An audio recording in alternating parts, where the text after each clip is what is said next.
ராதே கிருஷ்ணா. எப்பொழுதும் நம்ம கூட இருக்கிறதே எதுக்குமே நம்ம மதிப்பு கொடுக்கறதே கிடையாது. நம்ம கூடவே இருக்கிறது நம்ம உடல். அதுக்கு நம்ம எப்போவுமே மதிப்பு மரியாதை கொடுக்கறதே கிடையாது, எப்போவுமே மதிக்கிறது கிடையாது. நம்ம கூட இருக்கிறவங்க, நம்ம சொந்தக்காரங்க, ஃப்ரெண்ட்ஸு, யாராக இருந்தாலும் நம்ம மதிக்கிறதே கிடையாது. எதுவுமே நம்ம போனதுக்கப்புறம் தான் பார்க்குறோம். உடல் முதற்கொண்டே நம்ம கவனிக்கிறது கிடையாது. நம்ம மனசு நம்ம கூடவே வந்துட்டுருக்கா, அதையும் நம்ம கவனிக்கிறது கிடையாது. ஏதோ ஒரு வாழ்க்கைன்னு எப்படியோ வாழ்ந்துகிட்டு இருக்கோம். நேராக பார்த்தாலும் நமக்கு சிந்தனை நம்மளுடைய வாழ்க்கை எதிர்காலம் குறித்து. இப்போ பற்றின வாழ்க்கை பற்றின, இப்போ நிகழ்காலத்தை பற்றின விஷயம் யாரும் யோசிக்கிறதே இல்லை.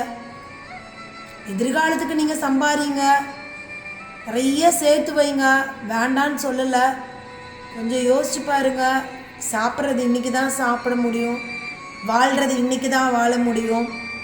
கொஞ்சம் வாழ்க்கையில் விழிப்புணர்வோடு வாழுங்க, அதுதான் நான் சொல்கிறேன்.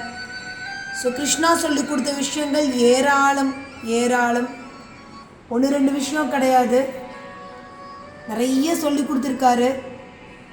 வாழ்க்கை இப்படி தான் வாழணும், இப்படிலாம் வாழக்கூடாதுன்னு சொல்லி கொஞ்சம் புரிஞ்சுக்கோங்க, விழிப்புணர்வோடு இருங்க.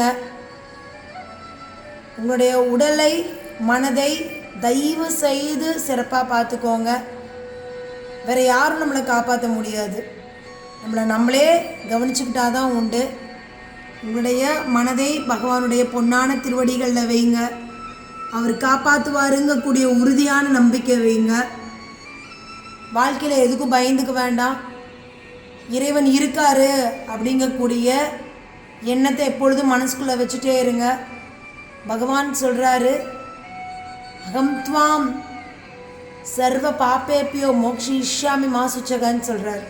பாபம் எவ்வளோ இருந்தாலும் நான் எடுத்துடுறேன், சரணம் விரஜன் தான் கேட்குறாரு. மாமேக்கம் சரணம் விரஜன் தான் கேட்குறாரு. அவர் திருவடியில் சரணாகதி பண்ணால் போதும், அவர் நம்மளை காப்பாற்றிக்குவார் அப்படிங்கக்கூடிய உறுதியை கொடுக்குறாரு. அதனால் நிச்சயம் பகவான் காப்பாற்றுவார். இந்த நொடி இந்த க்ஷணத்தில் வாழுங்க. இது ரொம்ப ஒரு அற்புதமான விஷயம். இதை மறந்துடுறீங்க. இந்த நொடியில் வாழ்கிறத மறந்துட்டு எதிர்காலத்திலேயே வாழ்ந்து உங்களையும் நீங்கள் கஷ்டப்படுத்தி மற்றவங்களையும் கஷ்டப்படுத்திக்கிறீங்க.